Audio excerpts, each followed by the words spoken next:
छत्रपतींचा पुतळा उभारताना अक्षम्य चुका, गंज, चुकीची बिल्डिंग, कमकुवत फ्रेममुळे पुतळा कोसळला, चौकशी समितीचा ठपका.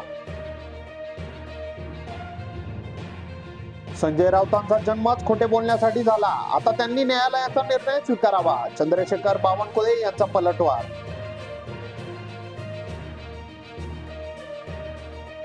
आम्ही अमित शहांना हे मराठी राज्य मोडू देणार नाही, जयंत पाटील आक्रमक. औरंगजेबालाही मराठी राज्य मोडता आले नसल्याचा केला दावा. संजय राऊत यांना एकही कागद देता आला नाही म्हणून शिक्षा, मेधा व किरीट सोमय्या यांचा दावा. राऊत यांनी 100 कोटींचे केले होते आरोप. अमित शहांना मराठी माणूस मोठा झालेला खपत नाही, किरीट सोमय्यांच्या डर्टी डझन पैकी एक जण काल होता अमित शहांसोबत, सुप्रिया सुळे.